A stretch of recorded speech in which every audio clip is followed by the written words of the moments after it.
This segment brought to you by Kansas Farm Bureau, the voice of agriculture. To join today or more information, go to kfb.org or find us on Facebook and Twitter. Welcome to Farm Factor. Kyle Bauer is up first, visiting with Phil Borgic from National Pork Producers Council about their collaboration with Farmers and Ranchers Alliance. Hi, this is Kyle Bauer. I'm visiting with Phil Borgic. He is on the National Pork Producers Council. We're visiting today, though, because he's also a member of the Farmers and Ranchers Alliance, U.S. Farmers and Ranchers Alliance. Let's talk about your hog operation just a bit and how long you've been involved with the National Pork Producers Council. My wife and I own a hog operation in Central Illinois. We work with 35 other grower partners to raise our hogs to market. And I've been on National Pork Council now for 4 years. How is it and why is it that National Pork Producers Council is a member of the U.S. Farmers and Ranchers Alliance?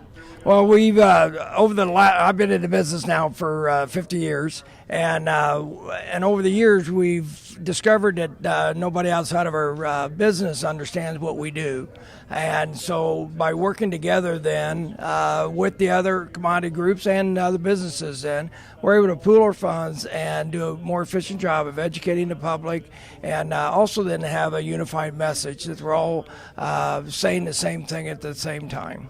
And yet not duplicating the effort. Exactly, and we still struggle with that.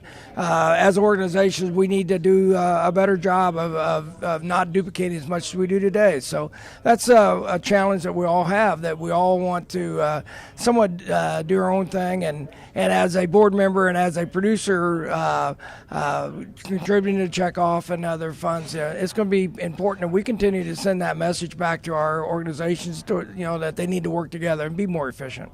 I understand one of the initiatives is View 360, or what's that called? Actually, yes, 360, and I had the opportunity for them to come out and film my farm. So the farrowing facility that's on the website for the 360 view is one of my farrowing rooms, and that was very enjoyable, and I can't believe that technology. I was blown away with that technology.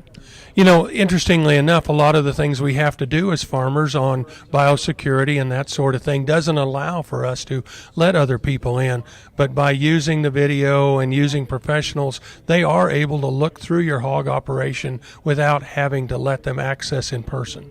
Yes, and we need to let them inside the door to see that. So we're not hiding anything. It's just for biosecurity, as you mentioned, that we can't let them in. We're actually at my South Farm next week. We're going to have 100% Wi-Fi on our farm that with an iPad or some other device, we'll be able to do a virtual tour of my South Farm at any time. We're visiting with the U.S. Farmers and Ranchers Alliance. This is Kyle Bauer reporting. Back to you, Jamie. Thanks, Kyle. Come back after these messages for this week's Kansas soybean update.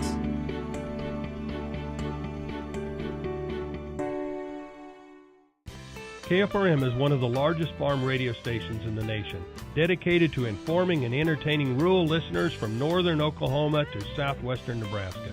You can catch KFRM in many ways. Of course, 550 on the AM dial, streaming at kfrm.com, or on your smartphone by going to the TuneIn Radio app, or on Ag AM in Kansas on Tuesdays and Facebook every day of the week.